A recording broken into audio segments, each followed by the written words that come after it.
सभी दीपावली के अवसर पर माता शबरी के जीवन काल के बारे में छोटा सा दृश्य आपके सामने प्रस्तुत करने जा रहे हैं।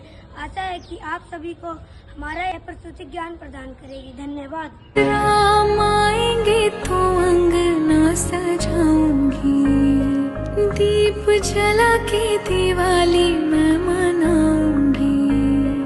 राम आएंगे तो अंगना सजाऊंगी, दीप जला के दिवाली मैं मनाऊंगी।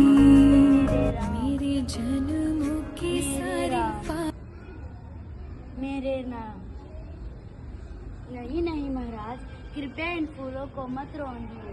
मैंने ये फूल अभी अपने प्रभु श्री राम के लिए बिछाए हैं। अरे पगली, तुम्हें इन फूलों के बिछाते हुए कितने वर्ष हो गए? तुम्हारे राम अब तक आए भी? अब तक नहीं आए, परंतु एक दिन अवश्य आएंगे। मेरे गुरुदेव मतन मुनि का उपदेश झूठा नहीं हो सकता। अगर मेरे राम आए तो क्या कहेंगे? किसी स्वागत भी नहीं करना आता, इसलिए आप किसी अन्य मार्ग से चले जाएं। अरे मित्र, इसे परेशान मत करो, चलो हम किसी और अन्य मार्ग से चलते हैं। कभी कभी तो मुझे ऐसा लगता है जैसे ये बिल्ली पागल हो गई है। अरे मित्र, ये मत भूलो कि भक्ति और पागलपन में ज्यादा अंतर नहीं होता। शबरी को तो सिद्धि प्राप्त है, फिर भी इसमें घमंड नहीं। यही तो सच्चे भक्ति की निशानी है।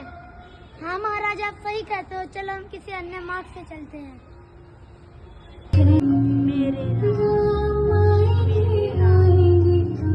अरे आप फिर आ गए मेरे फूलों को रोंदने।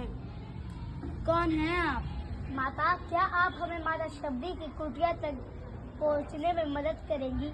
माता शबरी के पास? परंतु आप हैं कौन? मैं राम और यह मेरा छोटा भाई लक्ष्मण।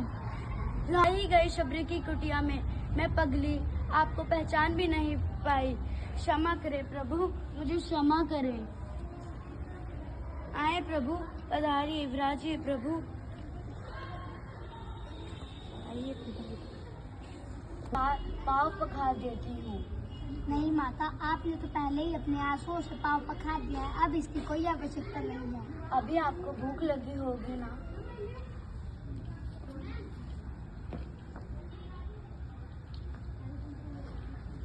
लीजिए प्रभु, मैंने ये फल प्रतिदिन तोड़कर आपके लिए रखे हैं। मैंने ये चक कर भी रखे हैं, बहुत मीठे हैं प्रभु, खाइए प्रभु। मन, तुम भी खाओ। इन मीठे फलों की प्रशंसा के लिए तो मेरे पास शब्द ही नहीं है। ऐसा लग रहा है कि इतने वर्षों बाद माता कौशल्या अपने हाथों से खिला रही हूँ। इतने मीठे फल तो देवताओं को स्वर्ग में भी नहीं मिल सकते। खाओ लक्ष्मण। ये सब मेरे गुरुदेव मतन मुनि का आशीर्वाद है। वह बैठते थे वहाँ पर, जंगल के बाघ, शेर और गाय बिना किसी हिंसा के बैठते थे। उन्होंने कहा था कि प्रभु श्री राम अपनी पत्नी सीता को ढूंढते हुए यहाँ आएंगे। तुम उन्हें सुग्रीव का मार्ग बताना और ये भी कहना कि सुग्रीव से वह मित्रता कर रावण का वध कर सीता माता के साथ आनंद पूर्वक अयोध्या भी आएंगे। आपने अपने गुरु का आशीर्वाद मुझ तक पहुँचा दिया, अब मुझे चलने की आज्ञा दीजिए।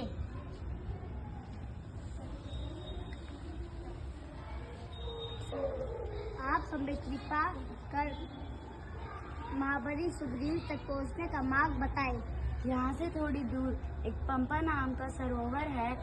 की दक्षिण दिशा में शिखर है, वहाँ पर सुग्रीव अपने 4 मंत्रियों के साथ रहता है। उनमें से एक हनुमान नाम का आपका प्रिय भक्त भी है प्रभु। माता, अब हमें जाने की आज्ञा दीजिए।